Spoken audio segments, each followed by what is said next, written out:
L'ail, c'est un condiment, mais c'est aussi une plante médicinale. Si l'OMS recommande la consommation de l'ail, il ne traite pas d'un autre problème. Voyez lequel? L'haleine.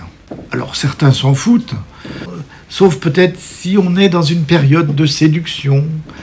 Bien, il existerait une solution efficace à plus de 90% qui vient d'être découverte par une équipe américaine de l'Ohio.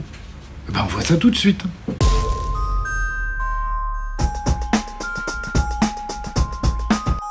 Les odeurs de l'ail, enfin c'est plutôt les odeurs ou l'odeur de notre haleine. Elle est liée à la dégradation de ces fameux composés soufrés que sont la lysine et l'alliine. Ces deux substances sont dégradées en plusieurs composés soufrés, il y en a 5 à 6 principaux, et c'est ça qui va donner cette merveilleuse odeur à notre haleine. Mais c'est que l'ail, il y en a partout. Il y en a dans les salades composées, il y en a dans les sandwichs, il y en a dans les sauces, il y en a dans les boissons de légumes, dans tous les plats de l'industrie contiennent de l'ail quasiment. Alors par quel mécanisme s'en débarrasser? Les fruits, les plantes, le citron aussi a été essayé, contiendraient des enzymes qui sont capables de détruire ces composés soufrés. Mais il y en a d'autres. Les lipides, comme ceux du lait, emprisonnent les composés volatiles, l'eau aussi, et les protéines aussi ont un effet par des mécanismes différents. Alors, avant d'aller plus loin, comment mesurer une odeur? Et puis d'abord, qu'est-ce que c'est une odeur? Une odeur, c'est dû à un composé volatile qui est dans l'atmosphère, qui va aller se fixer sur des récepteurs au niveau du nez, du bulbe olfactif. La fixation de ce composé volatile au récepteur transmet un influx nerveux au cerveau qui va analyser ce composé et en déduire une odeur. Mais là où ça se complique, c'est que c'est la fixation de 2, 3 ou plus composés qui peuvent aussi définir une odeur. Et c'est ainsi qu'on reconnaît du chocolat, la fraise, une orange ou l'ail. Dans l'étude qu'on va voir, comment ils ont mesuré les odeurs. On a vu que c'était des composés volatiles. Eh bien, grâce à un appareil plutôt compliqué qu'on appelle un spectromètre. Je n'irai pas plus loin. Pourquoi les yaourts? Je ne sais pas, mais ils n'ont jamais été testés en tout cas. Qu'est-ce qu'il y a dans un yaourt? Il y a 5% de gras maximum, 85% d'eau et 10% de protéines. Parmi ces protéines, la plus connue est sans doute la caséine. Nous y reviendrons. Tout ceci est bien sûr variable selon le type de yaourt. Au fait, il n'y a pas de lactose dans les yaourts, ou quasiment pas, puisque ce lactose a été mangé par les bactéries.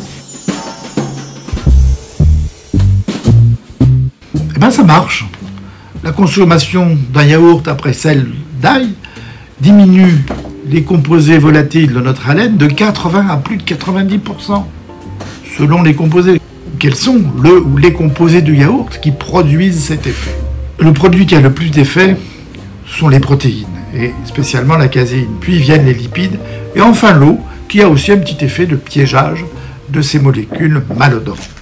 Alors la caséine, c'est une protéine du lait, qu'on retrouve dans le lait maternel, mais aussi dans le lait d'origine animale, et qui est une excellente protéine parce qu'elle apporte de très bons acides aminés. Elle est même utilisée lors du renforcement musculaire pour augmenter la masse musculaire.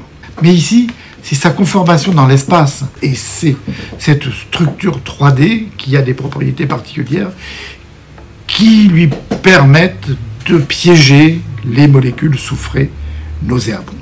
Mais cette structure dans l'espace varie selon l'acidité du yaourt. Si on diminue l'acidité, si on enlève l'acidité du yaourt, le piégeage de ces molécules marche moins bien. La réduction de l'odeur de la laine est moins bonne. C'est qu'en effet, la capacité, dans ce cas de la caséine, à piéger les molécules soufrées, eh bien cette capacité est moindre, elle est diminuée. In fine, d'après les auteurs, les meilleurs yaourts sont ceux qui ont le plus de protéines, plus de caséine, et qui sont plus acides. Et il ressortirait que ce sont les yaourts à la grecque qui répondent le mieux à cette définition. Alors non, pitié, je n'ai aucune action chez les producteurs de yaourts à la grecque, je ne touche aucun euro des marchands de yaourts. Mais il y a aussi ce qui n'est pas dit. Ce qui n'est pas dit, c'est ce que ressentent les vrais gens dans la vraie vie. Parce que derrière ce nez-là, il y a un cerveau. Si, il y a un cerveau. Ça manque ça d'avoir le ressenti des gens après la consommation d'un yaourt. Ça n'a pas été fait. Mais ceci, c'est une autre histoire.